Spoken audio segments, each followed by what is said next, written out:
Hello everyone, I am Kuber and you're watching KD Academy.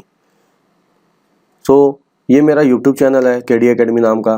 तो इसमें मैं SSC, railway, group D, state PSC और bank exam का तैयारी कराऊंगा और साथ ही साथ 9th to 12th PCM, ठीक है, फिजिक्स, केमिस्ट्री, मैथ्स, ये सब का नोट्स प्रोवाइड कराऊंगा और वीडियो प्रोवाइड कराऊंगा। तो ये मेरा इंट्रो है, ये मेरा नाम है कुबेर दास और ये मेरा क्वालिफिकेशंस है और ये सब एग्ज़ाम मैं इस चैनल में कवर कराऊंगा।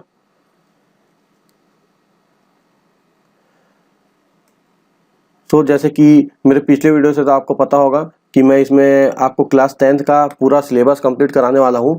तो अभी हम लोग चैप्टर 1 पढ़ रहे हैं, धीरे धीरे सब चैप्टर करेंगे। तो चैप्टर 1 का पार्ट 1 में अपलोड कर चुका हूं, आज पार्ट 2 पढ़ेंगे। तो पिछले पार्ट 1 में हम लोग पढ़े थे केमिकल रिएक्शन और इक्वेशन के बारे में डिटेल्स और types of change in nature के बारे में पढ़े थे। उसके बारे में हम लोग अच्छे से डिटेल एनालिसिस किए थे। तो आज हम लोग वही चैप्टर 1 का पार्ट 2 पढ़ने वाले हैं। उसमें हम लोग क्या पढ़ेंगे,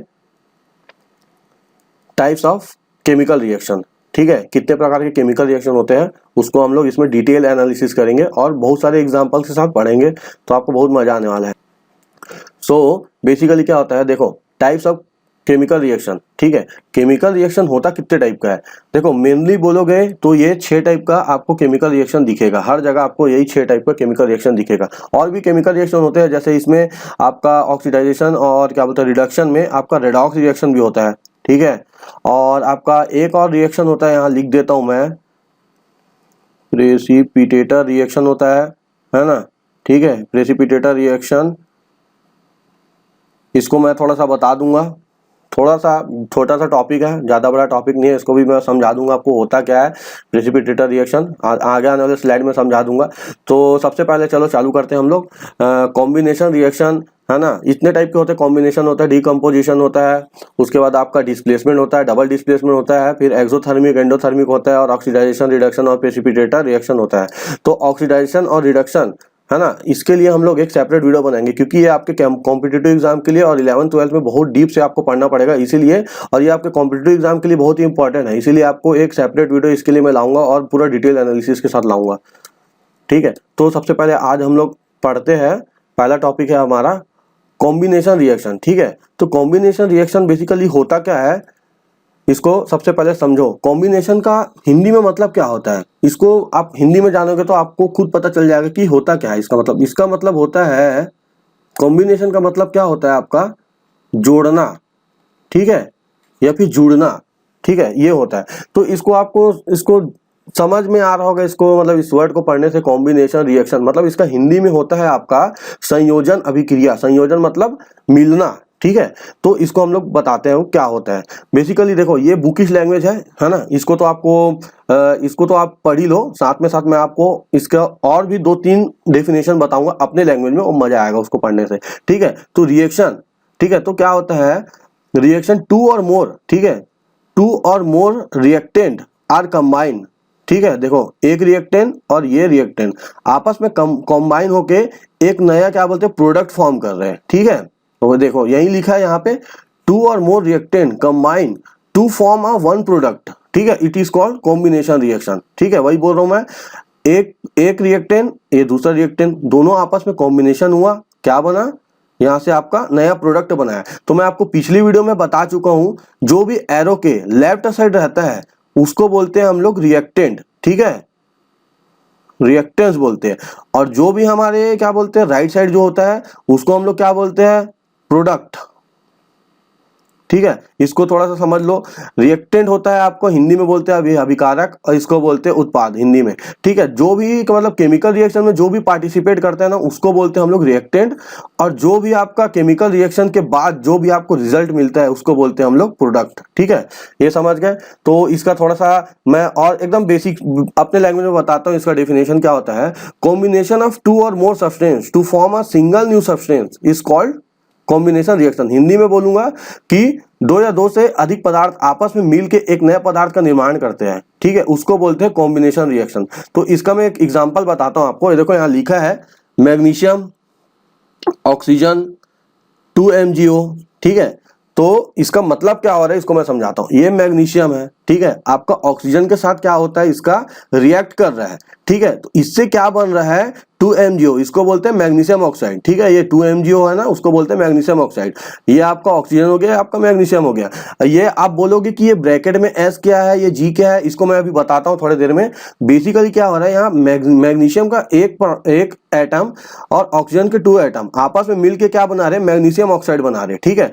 तो ये क्या हो गया, 2 क्या हो गया, रिएक्टेंट हो गया, ठीक है, रिएक्टेंट हो गया। और ये क्या फॉर्म कर रहे हैं, 1 प्रोडक्ट फॉर्म कर रहे हैं, ठीक है। यही आपका डेफिनेशन भी है कि 2 या 2 से अधिक रिएक्टेंट क्या है, आपस में मिल के ना एक नए प्रोडक्ट बनाते हैं, ठीक है। इतना समझ में आया। अब मैं आपको एक और एग्जांपल बताता हूँ, और ये S G ये सब क्या होता है मैं बताता हूँ आपको।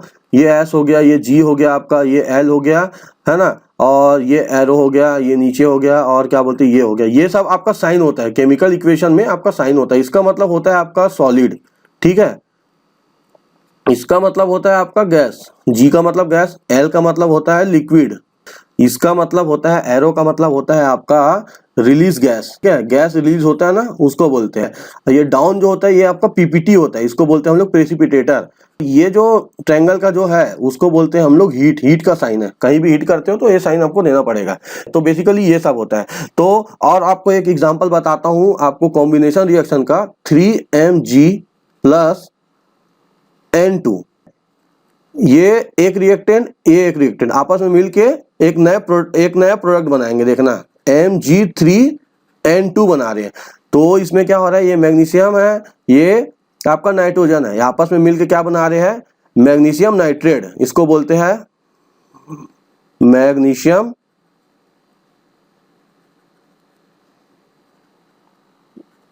नाइट्रेट, मैग्नीशियम, ठीक है, मैग्नीशियम नाइट्रेट हो गया, ठीक है। आपका एक और एग्जांपल आप देख लो इसका कॉम्बिनेशन रिएक्शन का, ताकि आपको डाउट मत हो। C प्लस O2 आपस में मिल रहा है, क्या बन रहा है आपका CO2। CO2 को क्या बोलते हैं, आपका कार्बन डाइऑक्साइड, ठीक है। ये हो गया कार्बन, कार्बन क्या होता है आपका सॉलिड फॉर्म में, ये क्या होता है आपका गैस फॉर्म में। यहाँ से क्या बन रहा है आपका गैस बन रहा है, ठीक है। तो ये देखो 2 रिएक्टेंट क्या हो रहा है, आपस में मिलके एक प्रोडक्ट बना रहे हैं। तो ये आपका होता है कॉम्बिनेशन रिएक्शन। तो कुछ नहीं है, इसको आपको एकदम बेसिकली इजी लैंग्वेज से आप समझ सकते हो। अब क्या होता है आपका, आगे बताता हूं मैं, डीकम्पोजिशन। अब आपको मैं समझाता हूं कि डीकम्पोजिशन होता क्या है, ठीक है। तो सबसे ये नेक्स्ट स्लाइड में लगाता हूं डीकम्पोजिशन। तो ये आपका आया डीकम्पोजिशन। डीकम्पोजिशन का मतलब क्या होता है, उसको हिंदी में क्या बोलते हैं, सबसे पहले तो ये जानो, डीकम्पोजिशन को हिंदी में बोलते हैं अपघटन अभिक्रिया, है ना, अपघटन अभिक्रिया होता है। तो ये जो डीकम्पोजिशन रिएक्शन जो होता है ना, ये ना आपका बिल्कुल अपोजिट होता है। ये क्या अपोजिट रिएक्शन होता है, किसके, कॉम्बिनेशन का। देखो कॉम्बिनेशन में क्या हो रहा था, 2 रिएक्टेंट क्या बोलते हैं आपस में मिलके एक नया प्रोडक्ट बनाए थे। इसमें क्या होता है, एक रिएक्टेंट आपस में ना टूट के 2 नए प्रोडक्ट बनाते हैं, ठीक है। एक ये आपका डेफिनेशन है, और एक डेफिनेशन है वन कंपाउंड डीकम्पोज्ड इनटू 2 और more compound or element, it is known as decomposition. इसमें क्या होता है, आपका एक कंपाउंड जो है ना वो आपस में टूटता है और 2 नए कंपाउंड बनाते हैं, ये होता है आपका डीकम्पोजिशन। और एक आपका एग्जांपल ले लो, देखो जैसे कि NaCl, इसको बोलते हैं हम लोग नमक, Na साधारण नमक बोलते हैं। तो इसमें क्या हो रहा है, NaCl क्या हो रहा है, देखो टूट रहे हैं, एक आपका Na बन रहा है, एक आपका Cl बन रहा है। तो ये आपका हो गया एक कंपाउंड आपस में मिलके दो उसमें टूट रहा है, ठीक है, एलिमेंट में टूट रहा है। ये आपका एग्जांपल हो गया। और अब ये टूटेगा, बेसिकली ये 2 भागों में टूटेगा, तो ऐसा नॉर्मल तो टूटने वाला नहीं है। तो इसको तोड़ने के लिए आपको क्या देना पड़ेगा, इसको, है ना, एनर्जी देना पड़ेगा। अब एनर्जी कितने टाइप से दे सकते हो उसको, एक तो आपको हीट एनर्जी दोगे, दूसरा आप क्या बोलते हैं सनलाइट होगा, आपका सनलाइट से एनर्जी मिलेगा उसको। एक तीसरा आपका क्या होगा, एक आपका होगा इलेक्ट्रिकल। अब देखो इसी कारण से ना हीट एनर्जी, सनलाइट हो गया और आपका इलेक्ट्रिकल एनर्जी, इसी तीनों के कारण ना ये डीकम्पोजिशन रिएक्शन है ना, ये 3 भागों में डिवाइड होता है। देखो सबसे पहला आपका होता है थर्मल डीकम्पोजिशन होता है, दूसरा इलेक्ट्रोलाइज डीकम्पोजिशन होता है, तीसरा आपका होता है फोटोलिसिस डीकम्पोजिशन, ठीक है। थर्मल में क्या होता है, नॉर्मली हीट का यूज होता है। इलेक्ट्रोलिसिस में क्या होता है आपका इलेक्ट्रिकल एनर्जी का यूज होता है, और फोटोलिसिस में क्या होता है आपका सनलाइट का यूज करता है। इसको भी हम लोग अभी डिटेल में पढ़ते हैं और थोड़ा सा डिटेल में पढ़ाता हूं मैं इसको आपको। तो टाइप्स ऑफ देखो, ये होता है आपका थर्मल डिकम्पोजिशन। आपका आ गया क्या है थर्मल डिकम्पोजिशन।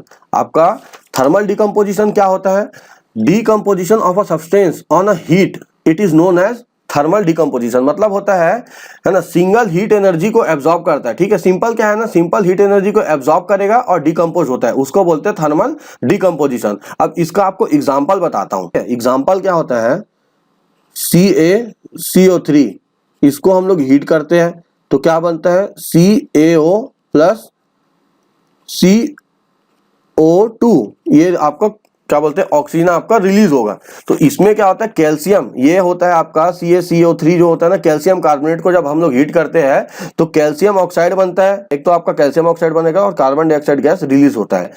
ये आपका एक इक्वेशन है, इसके थ्रू आप समझ सकते हो। अब आपको दूसरा बताता हूँ इलेक्ट्रोलिसिस। इसको समझो, ये वर्ड जो है इलेक्ट्रोलिसिस, इसका मतलब क्या होता है, इलेक्ट्रो मतलब हो गया आपका करंट से रिलेटेड, ठीक है, और लिसिस का मतलब होता है ना तोड़ना। ठीक है, लिसिस का जो मतलब होता है उसका मतलब होता है किसी चीज को तोड़ना, तोड़ना। ठीक है, है ना, ऐसा रिएक्शन है ना। मतलब देखो इजी लैंग्वेज में बताता हूं मैं आपको, है ना, ये क्या होता है, इसमें क्या होता है यूज, है ना, use of electrical energy for the decomposition. Use of electrical energy for the decomposition, मतलब डिकम्पोजिशन होने के लिए ना इसको इलेक्ट्रिकल एनर्जी देना पड़ता है। ठीक है, इलेक्ट्रिकल एनर्जी की आवश्यकता होती है। ठीक है, तो कैसे होगा ये, अब मैं इसका आपका एग्जांपल बताता हूँ। बेसिकली बुकिश लैंग्वेज में क्या बोलता है, reaction in which compound decompose in a simpler compound because of passing of electricity, मतलब इलेक्ट्रिसिटी पास करते तो डिकम्पोजिशन हो रहा है, ये आपको बोल रहा है इसमें। तो इसका एक एग्जाम्पल बताता हूँ, है ना। बेसिकली जो 2H2O है वाटर, ये आपका H2 प्लस O2 में डिकम्पोज होता है जब आप इसको इलेक्ट्रिसिटी इसमें पास करते हो। इलेक्ट्रिसिटी जब इसमें पास करोगे ना तो ये आपका दो भाग में टूटता है। देखो बहुत लोग क्या बोलते हैं, H2O जो होता है, ठीक है, इसको हम लोग जब हीट देते हैं तो इसका क्या बोलते हैं वो टूटता है ना, H2O टूटता है। ऐसा नहीं होता, कभी भी आप ना इसको हीट दोगे तो इसका सिर्फ और सिर्फ स्टेट चेंज होगा, ये कभी भी टूटेगा नहीं है। इतना मतलब कॉम्प्लिकेटेड कंपाउंड हो जाता है ना, तो इसको तोड़ना बहुत मुश्किल होता है। और इसको मुश्किल, किसी भी चीज, कोई भी मुश्किल चीज है उसको तोड़ने के लिए क्या चीज का रिक्वायर्ड होता है, इलेक्ट्रिसिटी। तो इलेक्ट्रिसिटी के थ्रू हम लोग इसको H2O एटम और O2 एटम इसको आराम से तोड़ सकते हैं। इसीलिए इसमें इलेक्ट्रिसिटी, जब वाटर में इलेक्ट्रिसिटी आप पास कराओगे तो ये आपका दो एलिमेंट में डिवाइड हो जाता है, एक तो H2 और O2। ये आपको एकदम याद रख लेना कि H2O को हीट देने से टूटता नहीं है, ओनली उसका स्टेट चेंज होता है, और इलेक्ट्रिसिटी पास करने से ये अलग अलग कंपाउंड में टूट जाता है। अब आपका आता है थर्ड, आता है फोटोलिसिस। इसको भी समझ लो, एकदम बेसिकली वैसी है। फोटोलिसिस में आपका हो तो फोटो मतलब आपका सन, फोटोन से फोटोन को बोल रहा है। ठीक है, और लिसिस, सन में सबसे ज्यादा फोटोन होता है। ठीक है, और लिसिस का मतलब होता है, आपको मैं पहले ही बता चुका हूँ, तोड़ना। तो इस रिएक्शन में क्या होता है, कंपाउंड जो रहता है ना आपका डिकम्पोज होता है बिकॉज ऑफ सनलाइट। सनलाइट वो क्या बोलते हैं, सनलाइट को एब्जॉर्ब करता है और वो डिकम्पोज हो जाता है। ठीक है, इसका सबसे बेस्ट एग्जांपल बताता हूं। जो हम लोग के घर में जो कप सिरप आता है, वो कप सिरप हमारा देखना ब्लैक कलर में रहता है। वो क्यों रहता है ब्लैक कलर में, क्योंकि उसमें और लिखा भी होता है कि इसको, है ना, अवे फ्रॉम द सनलाइट। क्योंकि अगर वो सनलाइट के कांटेक्ट में आएगा तो उसमें जितने भी कंपाउंड रहेंगे वो सनलाइट से क्या बोलते हैं एनर्जी को एब्जॉर्ब करके या हीट को एब्जॉर्ब करके वो क्या करेगा, अलग अलग कंपाउंड में टूट जाता है। और उसके बाद हम लोग अगर उसको पीते हैं तो वो हमारे लिए मतलब हानिकारक हो जाएगा। इसीलिए उसमें लिखा रहता है प्रिकॉशन करके। आप कभी आपके घर में होगा तो एक बार पढ़ लेना, उसमें अच्छे से उसमें दिया रहता है। और इसका एग्जाम्पल बताता हूं मैं आपको, फोटोलिसिस का एग्जाम्पल बताता हूं। ये होता है आपका 2AgCl। ठीक है, इसको जब ना आप यूवी बोल सकते हो या फिर सनलाइट, इसको जब आप सनलाइट दिखाओगे ना तो ये क्या होता है 2Ag प्लस Cl2 बनाता है। Ag मतलब आपका हो गया सिल्वर। ठीक है, ये अलग से सिल्वर कंपाउंड बना दिया, और ये आपका हो गया क्लोरीन। ठीक है, ये आपका क्लोरीन बना दिया, तो ये इसको बोलते हैं सिल्वर क्लोराइड। ठीक है, ये जो होता है ना आपका, इसको बोलते हैं सिल्वर क्लोराइड। जब सिल्वर क्लोराइड को आप सनलाइट में रखोगे ना तो वो ना अलग अलग सब्सटेंस में टूट जाता है। एक तो आपका सिल्वर बना देगा और एक आपका क्लोरीन गैस निकल के आपका रिलीज हो जाएगा। ये एरो का मतलब मैं आपको बताया हूं कि गैस रिलीज होता है। ठीक है, अब आपका आता है डिस्प्लेसमेंट रिएक्शन, ठीक है, इसको हम लोग हिंदी में बोलते हैं विस्थापन विधि, ठीक है, विस्थापन बोलते हैं, तो विस्थापन अभिक्रिया बोलते हैं। तो इसमें क्या होता है, किसी भी चीज को ना, देखो विस्थापन का मतलब सबसे पहले आप समझो कि होता क्या है डिस्प्लेसमेंट का। डिस्प्लेसमेंट का मतलब होता है किसी चीज को एक जगह से हटाकर उसकी जगह किसी दूसरी चीज को रख देना, उसको बोलते हैं डिस्प्लेसमेंट। समझ में आया इतना, किसी चीज को एक जगह से हटाना और उसकी जगह किसी चीज को रख देना, वो होता है आपका डिस्प्लेसमेंट या फिर रिप्लेसमेंट, ठीक है ना। इसमें क्या है, अगर यही आपका एटम में हो, ठीक है, यही डिस्प्लेसमेंट जो मैं आपको समझाया हूं, अगर यही आपका एटम में होगा ना, उसी को बोलते हैं डिस्प्लेसमेंट रिएक्शन, ठीक है। इसको देखो यहाँ बुकिश लैंग्वेज में क्या लिखा है, chemical reaction in which a more reactive element, मतलब मोर रिएक्टिव मतलब जो ज्यादा रिएक्टिव है, ठीक है, वो क्या करेगा, आपका लेस रिएक्टिव एलिमेंट को क्या करेगा, आपका रिप्लेस कर देगा, ठीक है, उसको उस जगह से डिस्प्लेस कर देगा या फिर रिप्लेस कर देगा, उसी को हम लोग बोलते हैं डिस्प्लेसमेंट रिएक्शन, ठीक है। और इसको बहुत सारे और चीज से जाना जाता है, एक तो आपको सब्स्टिट्यूट रिएक्शन भी बोलते हैं इसको, ठीक है, सिंगल डिस्प्लेसमेंट भी बोलते हैं। और तो देखो ये इक्वेशन से मैं आपको समझाता हूँ, बेसिकली ए प्लस बी है ना, ए क्या A B, sorry A B plus C is equal to B C plus A. इसमें क्या हो रहा है ना, इसमें देखो, इसमें जो ये ए है, ठीक है, ये आपका कम रिएक्टिव है, ये ए जो है ये आपका कम रिएक्टिव है, ये क्या कर रहा है ना, ये सी जो है ना मोर रिएक्टिव है, ये सी ना इसको रिप्लेस कर दे रहा है ए को, और यहाँ पे बन रहा है बीसी, ठीक है, और ए अलग से अपना अलग एलिमेंट बना लिया, ठीक है, ए अलग हो गया, और ये सी क्या है, ज्यादा रिएक्टिव है, तो वो क्या होता है बी के साथ मिल गया, ठीक है, इतना समझ में आया है ना। इसमें क्या होता है, मोर जो रिएक्टिव रहता है ना, वो लेस रिएक्टिव को अपने उसके जगह से रिप्लेस कर देता है, उसको हटा देता है, ये है आपका बेसिक एक एग्जांपल इसका देखो, एक तो आपका Zn, ठीक है, जिंक और हाइड्रोक्लोरिक, ठीक है, हाइड्रोक्लोरिक एसिड जो होता है तो उसको आपस में मिलाया, तो उसमें क्या बना है, ये जिंक जो है ना, ये जिंक ये क्या किया, आपका जो हाइड्रोजन है, ठीक है, उससे ज्यादा रिएक्टिव है, तो उसको जिंक ना वो हाइड्रोजन को हटा दिया, जिंक मोर रिएक्टिव है, हाइड्रोजन लेस रिएक्टिव है, तो उसको हटा दिया, अब यहां से बना दिया जिंक क्लोराइड, जिंक क्लोराइड बनाया, और उसके बाद क्या बन रहा है आपका ये H2, ठीक है, H2 अपना अलग से हाइड्रोजन गैस, इसको इसके बारे में बता दिया। और AQ का मतलब होता है ना एक्वियस सॉल्यूशन होता है, मतलब जलीय विलयन बोलते हैं उसको हिंदी में, एक्वियस सॉल्यूशन होता है, तो वही होता है, ये जिंक जो है ना मोर रिएक्टिव होता है, ये क्या होता है आपका हाइड्रोजन को हटा दिया, हाइड्रोजन लेस रिएक्टिव होता है। अब ये क्या बोलते हैं, है ना, क्लोरीन के साथ मिल के अपना क्या होता है ZnCl2 बना लिया, और हाइड्रोजन गैस इसमें रिलीज हो गया, ठीक है। अब देखो, अब आप बोलोगे कि ये रिएक्टिव, ये क्या बोल रहे हो, समझ में नहीं आ रहा है ऐसे करके, तो इसके लिए ना आपको मैं एक टेबल दूंगा, और यहाँ बेसिकली लिखा देता हूँ, एक आपका ये लिथियम हो गया, ठीक है, पोटेशियम हो गया, उसके बाद सोडियम हो गया, उसके बाद आपका कैल्शियम हो गया, फिर आपका मैग्नीशियम हो गया, ठीक है, ये आपका एल्यूमिनियम, इसको मैं समझा रहा हूँ ये क्या है, ठीक है, ये आपका जिंक हो गया, फिर आपका हो गया आयरन हो गया, उसके बाद आपका आ गया टीन हो गया Sn, है ना, उसके बाद आपका लेड हो गया Pb, उसके बाद आ गया आपका है ना कॉपर, उसके बाद क्या आ गया आपका मरकरी, है ना, मरकरी को Hg, फिर Ag आपका क्या हो गया, है ना, सिल्वर हो गया, उसके बाद आपका आता है, ठीक है, इतना इतना जो है ना बेसिकली, और मैं आपको दूंगा, इसको याद रख लो, ये ना है, यहाँ आपको लिख लो मोर रिएक्टिव, और यहाँ आप लिख लो लेस रिएक्टिव। तो इसको ना जैसे आप ऊपर से नीचे आते जाओगे, ऐसे नीचे आते जाओगे, ऐसे नीचे आते जाओगे, नीचे आते जाओगे ना, तो ये क्या हो रहा है आपका ना रिएक्टिविटी जो है ना इसका कम होते जा रहा है। देखो सबसे ज्यादा लिथियम का, फिर नीचे आते जाओगे तो फिर पोटेशियम का, ऐसे ऐसे नीचे आते जाओगे, नीचे आते जाओगे ना, तो क्या होता है इसका रिएक्टिविटी जो है ना कम होते जाता है, कम होते जाता है, कम होते जाता है, ठीक है। तो लास्ट में आता है, देखो आपका एक तो ये सिल्वर हो गया, और गोल्ड, जो आपका गोल्ड होता है ना, है ना, गोल्ड, इन लोग का जो रिएक्टिविटी है ना ये बहुत ही मतलब बहुत कम रिएक्टिव है, इसीलिए ये सब क्या है मतलब बहुत महंगे बिकते हैं, ठीक है। कम रिएक्टिविटी होने के कारण ही ना ये बहुत ज्यादा बिकते हैं, और ये क्या बोलते हैं बहुत ही हाई प्राइस में बिकते हैं, इसीलिए इसका मतलब डिमांड रहता है। सिल्वर हो गया, गोल्ड हो गया, प्लेटिनम हो गया, सबका।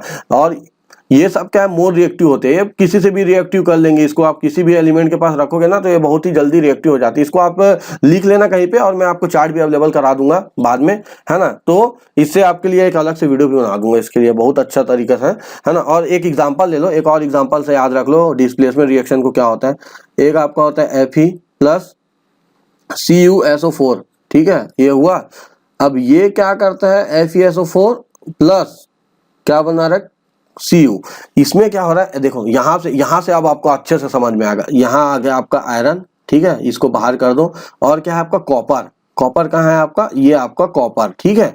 ये देखो यहाँ निकाल दो। अब देखो यहाँ से क्या आपको समझ में आ रहा है, मैं आपको क्या समझाया था, ऊपर से नीचे आओगे तो उसका रिएक्टिविटी कम होते जाता है। तो देखो यहाँ पे आयरन है तो इसका रिएक्टिविटी कॉपर की रिएक्टिविटी से ज्यादा है, तो ये क्या कर रहा है ना, यहाँ से कॉपर को हटा दे रहा है, ठीक है, और उसके जगह क्या है, कॉपर को रिप्लेस कर दिया और अपना आ गया उसके जगह, और कॉपर अपना अलग हो गया, ठीक है। इससे आपको समझ में आया होगा और थोड़ा अच्छे से ये एग्जांपल से, है ना, इसको बोलते हैं हम लोग क्या बोलते हैं। तो इतना समझ में आया आपको, बेसिकली प्रीवियस एग्जांपल से आपको तो अच्छे से क्लियर हो गया होगा कि डिस्प्लेसमेंट रिएक्शन होता क्या है। अब देखो, अब मैं समझाता हूँ आपको डबल डिस्प्लेसमेंट क्या होता है। डबल डिस्प्लेसमेंट रिएक्शन जो रहता है ना, इसको हिंदी में बोलते हैं हम लोग दोहरा विस्थापन अभिक्रिया। और इसको देख लो, इसका बुकिश लैंग्वेज देख लो कि रिएक्शन इन विच, ठीक है, रिएक्शन होता है ना, उसमें क्या होता है, आयरन का ना एक्सचेंज होता है, ठीक है। किसमें होता है ना, two reactant are forming a new compound, ठीक है, मतलब दो रिएक्टेंट जो रहते हैं ना, उसके बीच में आयन का एक्सचेंज होता है और नया कंपाउंड बनाते हैं, ठीक है, उसको बोलते हैं डबल डिस्प्लेसमेंट। अब इसको डबल डिस्प्लेसमेंट क्यों बोलते हैं, क्योंकि पहले वाले में क्या हो रहा था, सिंगल डिस्प्लेसमेंट हो रहा था, वो मोर रिएक्टिव क्या है, सिर्फ लेस को हटा रहा था। अब क्या होता है, इसमें आयन का एक्सचेंज हो रहा है, तो इसमें क्या होगा ना, देखो ए क्या हो रहा है, ए क्या कर रहा है ना, ये ए जो है ना डी को रिप्लेस कर रहा है, ठीक है, और डी क्या कर रहा है ना, ये डी जो है, और बी क्या कर रहा है, सी को रिप्लेस कर रहा है, समझ रहे हो। ए जो है वो आपको डी को रिप्लेस किया, क्या बना, AC बना। फिर बी क्या कर रहा है ना, बी जो है ना सी को रिप्लेस कर रहा है और AD बन रहा है। या फिर ऐसे भी बोल सकते हो कि दोनों में से कोई भी आप एक कंडीशन मान सकते हो, ए डी को रिप्लेस कर रहा है या फिर बी सी को रिप्लेस कर रहा है, ठीक है। अब इसमें क्या हो रहा है, जैसे ए जो है डी को रिप्लेस किया, है ना, तो इसके जगह आ गया बना AC। अब बचा क्या, जो भी है ना, वो आपस में अपना रिएक्ट करके एक अपना अलग से कंपाउंड बना लिया BD, ठीक है।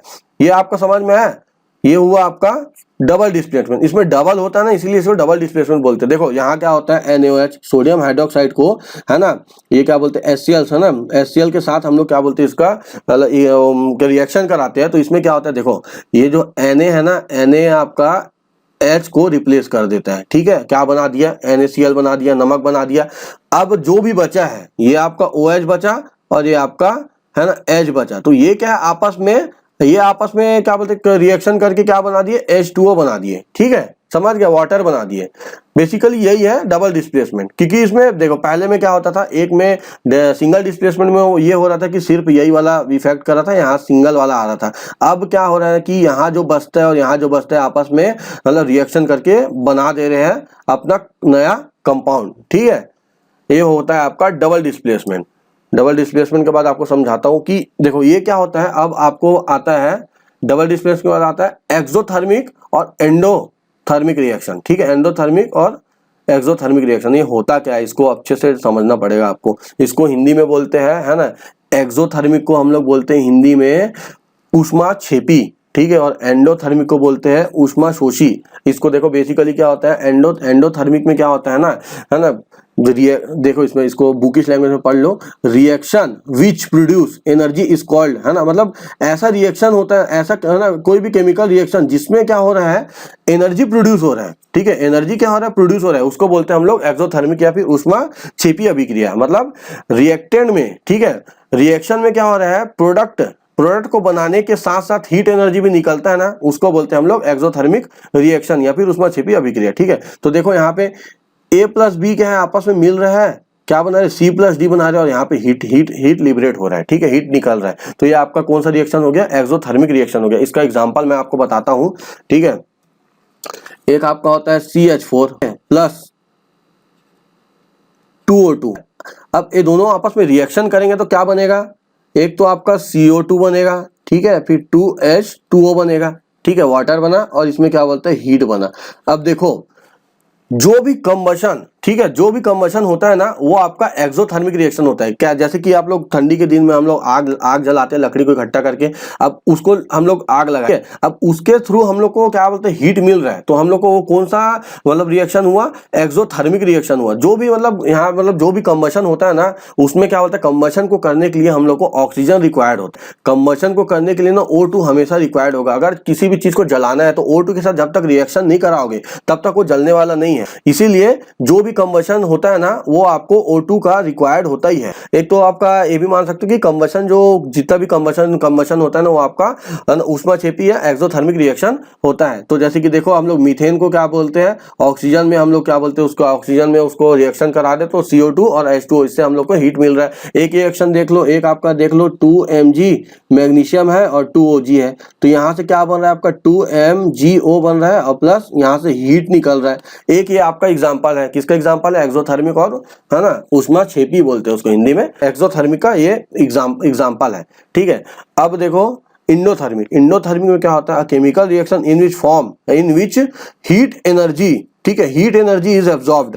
मतलब क्या होता है, ऐसा रिएक्शन होता है जिसको ना हम लोग को मतलब हमको हीट देना पड़ता है, उसको वो हीट एब्जॉर्ब करता है, उसके बाद केमिकल रिएक्शन होता है, उसको बोलते हैं एंडोथर्मिक रिएक्शन। एंडोथर्मिक रिएक्शन में क्या होता है, कोई भी केमिकल रिएक्शन है जिसमें हीट एनर्जी एब्जॉर्ब कर रहा है ना, और उसके थ्रू हम लोग का प्रोडक्ट बन रहा है, ठीक है, उसको बोलते हैं एंडोथर्मिक रिएक्शन या फिर ऊष्माक्षेपी अभिक्रिया। अब इसका मैं आपका एग्जांपल बताता हूं, जैसे कि A B है, इसको तो मैं समझाया A+B है, अगर इसको हम हीट दे रहे तो C+D बन रहा है। अब इसका मतलब जैसे कि इससे बेसिकली एक छोटा सा एग्जांपल है जो नॉर्मली किसी के भी मतलब कोई भी इजिकली मतलब उसको इमेजिनेशन कर सकता है। जैसे कि आप चाय बनाते हो, ठीक है, तो चाय जो बनता है वो आपका इंडोथर्मिक रिएक्शन है। अब वो कैसे, देखो हम लोग क्या है, एलिमेंट ले लिए, पानी ले लिए, ठीक है, उसमें क्या बोलते हैं चाय पत्ती डाल लिए, शक्कर डाल लिए, ये आपका हो गया एलिमेंट, ठीक है।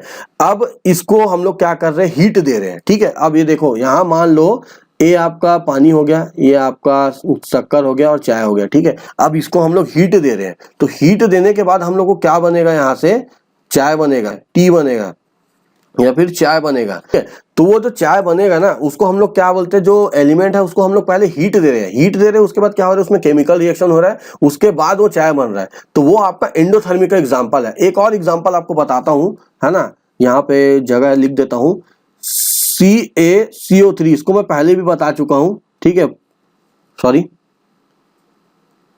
ये जो इक्वेशन है ना इसको मैं पहले भी बता चुका हूं, जैसे Ca प्लस हीट, ठीक है, इसको हीट देंगे ना, कैल्शियम कार्बोनेट को जब हम लोग हीट देंगे तो क्या होता है, कैल्शियम ऑक्साइड में और क्या बोलते हैं CO2 में टूटता है, ठीक है। तो CO2 क्या है, अपना गैस बन के निकल जाता है और ये जो है ना कैल्शियम ऑक्साइड बनता है। ये देखो, इसको जब तक हीट नहीं दोगे ना तब तक इसमें टूटेगा नहीं, ठीक है। तो ये आपका एक एग्जांपल है, इसको भी लिख सकते हो आप, नोट कर लेना। अब देखो मैं आपको क्या बताया था, एक आपका इक्वेशन और एक और होता है जो कि मैं आपको 7वें नंबर पे लिखवाया था, प्रेसिपिटेशन रिएक्शन, प्रेसिपिटेटर रिएक्शन या प्रेसिपिटेशन रिएक्शन होता है। अब देखो इसको जानने से पहले आपको ये पता होना चाहिए कि प्रेसिपिटेटर होता क्या है, ठीक है। प्रेसिपिटेटर क्या होता है, देखो दो सॉल्युबल साल्ट होता है ना, दो सॉल्युबल साल्ट को हम लोग एक्वेस सॉल्यूशन, है ना, दो सॉल्युबल साल्ट है ना उसको एक्वेस सॉल्यूशन मतलब जलीय विलयन में ना हम लोग उसको मिलाते हैं, ठीक है। तो उसके थ्रू क्या होता है, जब एक प्रोडक्ट बनता है ना तो एक ठोक ना इनसॉल्युबल रहता है, मतलब अभी समझ में नहीं आएगा आपको क्या बोला, उसको देखो, two soluble salt in aqueous solution combine and one of the product is insoluble salt, ठीक है। उसमें से जो हम लोग दो सॉल्ट जो जलीय विलयन में हम लोग मिला रहे हैं ना, उसमें से जो एक सॉल्ट होगा ना वो क्या होगा, इनसॉल्युबल होगा। और वो इनसॉल्युबल होने के कारण क्या होगा ना, यहाँ पे जैसे कि ये है, हम लोग इसमें दो सॉल्ट डालते हैं, यहाँ से ऐसे दो सॉल्ट डाले, ये अपना वाटर है, तो एक तो मतलब पूरा मिल घुल जाएगा, लेकिन एक तो क्या होगा ना यहाँ से ऐसे नीचे में आके बैठ जाता है। इसी को हम लोग बोलते हैं पीपीटी, प्रेसिपिटेटर बोलते हैं, इसी को पीपीटी बोलते हैं शॉर्ट फॉर्म में, और इसी को प्रेसिपिटेटर बोलते हैं। इतना समझ में आया। और ये जो इसमें जो रिएक्शन होता है ना उसी को हम लोग बोलते हैं प्रेसिपिटेटर रिएक्शन, ठीक है, प्रेसिपिटेशन रिएक्शन बोलते हैं, ठीक है। इतना समझ में आया। अब इसका मैं एक एग्जांपल बताता हूं आपको। इसका एग्जांपल है Na2SO4 प्लस BaCl2। अब ये जो ना आपस में रिएक्ट करते हैं ना, तो देखना BaSO4 जो बन रहा है ये आपका ये डाउन साइड का है, इसको मैं बताया था मैं आपको, प्रेसिपिटेटर का साइन है, प्लस NaCl। देखो ये दो सॉल्ट है, ये दोनों सॉल्ट है, दोनों सॉल्ट है, लेकिन ये क्या है, प्रेसिपिटेटर है। ये क्या है, ये आपका नमक है, नॉर्मल नमक है, ये वाटर में तो सॉल्युबल होता है, तो इजली मतलब इजली सॉल्युबल है, ठीक है। लेकिन ये क्या होता है ना, ऐसे जो है नीचे में, यहाँ नीचे में आके ऐसे ऐसे जम जाता है, ठीक है। और इसी को हम लोग पीपीटी बोलते हैं, प्रेसिपिटेटर। इसमें जो रिएक्शन होता है ना, ये जो रिएक्शन हो रहा है इसके और इसके बीच में जो रिएक्शन हो रहा है उसी को हम लोग बोलते हैं पीपीटी रिएक्शन, मतलब प्रेसिपिटेटर रिएक्शन। अब एक आपको एक नोट याद रख लेना है ना, जो एक इक्वेशन होता है ना, एक इक्वेशन में जैसे कि इक्वेशन है यहाँ लिखा है, जो एक इक्वेशन है इसमें ना एक से अधिक, ठीक है, एक या दो इसमें ना रिएक्शन हो सकते हैं, एक से ज्यादा रिएक्शन हो सकते हैं, मतलब रिएक्शन के जो टाइप होते हैं ना वो हो सकते हैं। देखो मैं एग्जांपल बताता हूँ आपको, CaCO3 है, इसको हम लोग क्या दे रहे हैं, हीट दे रहे हैं, मतलब गर्म कर रहे हैं उसको, है ना, हीट दे रहे हैं मतलब एब्जॉर्ब कर रहा है हीट ये, फिर ये क्या बन रहा है, CaO बन रहा है और CO2 बन रहा है, यहाँ से क्लोरीन मतलब कार्बन डाइऑक्साइड गैस निकल रहा है, ठीक है। ये आपका क्या हो गया, कैल्शियम ऑक्साइड हो गया, ठीक है। और ये क्या हो गया आपका, है ना, कैल्शियम कार्बोनेट हो गया, ठीक है। कैल्शियम कार्बोनेट को अपन हीट किए तो कैल्शियम ऑक्साइड बना और CO2 गैस रिलीज हुआ। अब देखो इसको हीट देने के बाद ना, तो अब देखो इसमें बताता हूँ, दो रिएक्शन इसमें काम कर रहा है ना। एक तो आपका हो गया एंडोथर्मिक रिएक्शन, ठीक है, एक तो एंडोथर्मिक रिएक्शन, एक आपका एंडोथर्मिक रिएक्शन हो गया। एक रिएक्शन इसमें काम करता है आपका डीकम्पोजिशन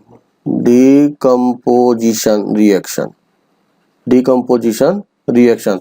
अब ये कैसे काम कर रहा है, देखो डीकम्पोजिशन के लिए क्या लगता है, हीट रिक्वायर्ड लगता है, ठीक है। डीकम्पोजिशन मतलब उसको डीकम्पोज होगा, तो डीकम्पोज होगा मतलब टूटेगा, है ना। टूटने के लिए मतलब उसको कहीं ना कहीं तो कुछ तो एनर्जी चाहिए, तो एनर्जी चाहिए तो मैं बताया था आपको पिछले स्लाइड में बताया ना आपको, 3 टाइप का एनर्जी देना पड़ता है, एक तो हीट एनर्जी, एक तो सनलाइट एनर्जी और इलेक्ट्रिकल एनर्जी।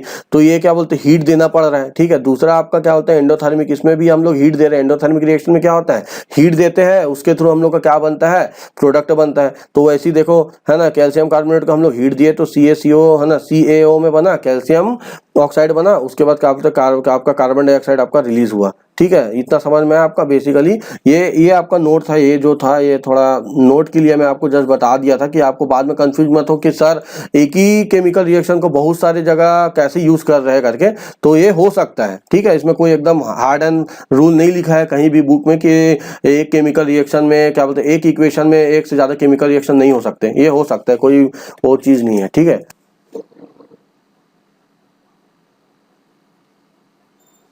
अब क्या है, अगर आपको वीडियो अच्छा लगा होगा तो यहाँ से लाइक मार देना, और मेरा चैनल है उसको सब्सक्राइब कर देना, KD एकेडमी को, है ना। और भी इसमें इंटरेस्टिंग वीडियो मैं डालते रहूँगा। और ये मेरा सोशल मीडिया अकाउंट है, यहाँ आप फॉलो कर सकते हो, यहाँ मैं नोट्स PDF और क्या बोलते हैं बहुत सारे जो भी इंफॉर्मेशन है यहाँ मैं डालते रहूँगा। तो यहाँ पे सोशल मीडिया अकाउंट को मेरा फॉलो कर सकते हो, ठीक है।